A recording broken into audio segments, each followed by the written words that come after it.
I descend from several white slave-owning families in Saint-Domingue, the Balan and Gajan. And I had found members of these families that left Saint-Domingue and they went to South Carolina, where there was a really large population of exiles, these refugees that were taking refuge in South Carolina. So one of these family members, these relatives, was my fifth great grandfather, Pierre Bertrand Gajan, which you see on the right. He's featured in an article that was put out in Charleston, South Carolina in 1803, and he's basically offering his services to the community there.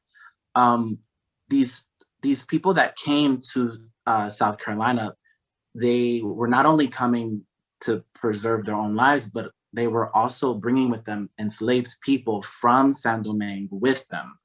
And they were coming to South Carolina, a lot of them, and continuing the practice of slavery and profiting off of slavery.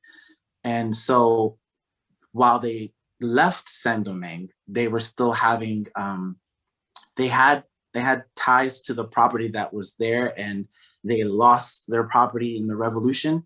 And a lot of these people received the indemnity monies because of their lost property that France was hustling and pressuring Haiti to pay, which is still a very controversial topic.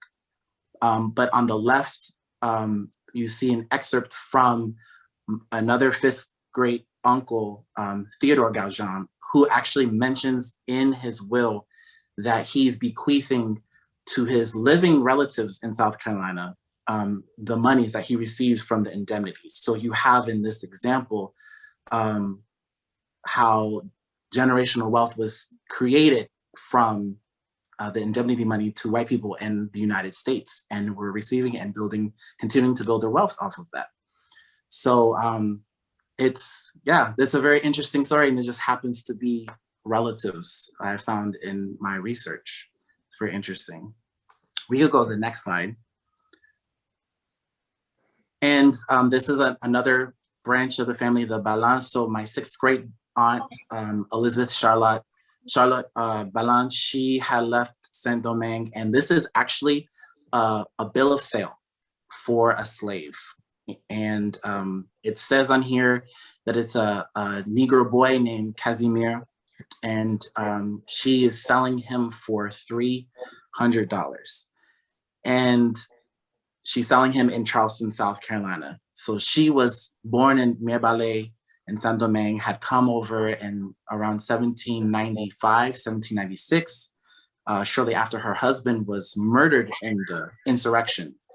And so she brought with her, I know she brought in with her to South Carolina a female slave. I don't know her name, but this child, this boy, Casimir, was likely born on the island, or the son of this woman that I know she brought with her.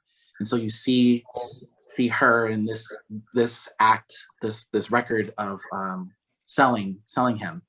And for $300, just to give context about what that would be like in today's US dollars, that would be over $7,000 today. And as a side note, the monies that Theodore Gajan had received in 1831 when the indemnity report was done, it was around 14,000 francs. Not sure how much that is in US dollars, but at the time was $14,000 francs that he was bequeathing to his relatives. And on this next page, the slide, this is the continuation of the bill of sale for Casimir. So the thing that that we have highlighted here, it says that I guarantee, I'm trying to see what make out it says. I guarantee the above mentioned Negro boy Casimir to be free from any encumbrance.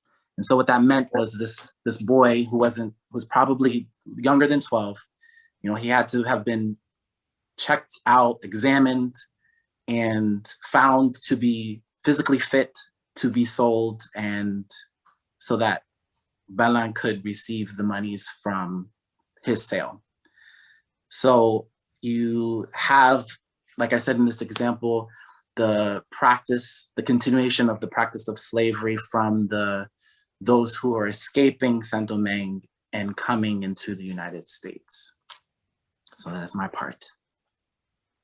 Thank you so much, Andre. Man, like that information, when I see these kind of documents, it kind of like gets me more interested because it's literally a bill of sale for an ancestor that you had. We think when we do research, we can't find these things, that we can't find manumission documents, that we can't find bill of sales, or we can't find what plantation our families come from. But this is to show you guys that we've done the work and it's possible. It's not easy, but it's possible. How did you come to discover the Balan document about the slave Casimir?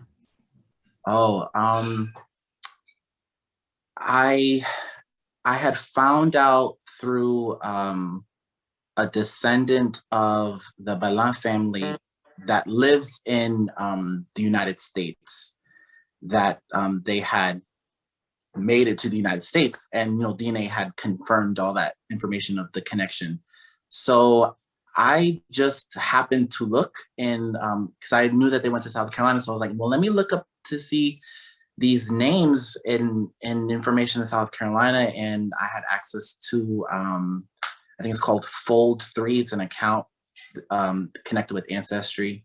And I searched in South Carolina, and there was this huge list of slave registries, not slave registries, bills of sale for these members of the family that I descend from, and they were all there. And so that's how I found it, and I found so many more, and that was a very shocking, sobering thing to find the actual bills of sales for people and their names and the price that goes along with them and the people who were purchasing them. And yeah, that was a very hard thing to find. But yeah, that's how I found this particular one.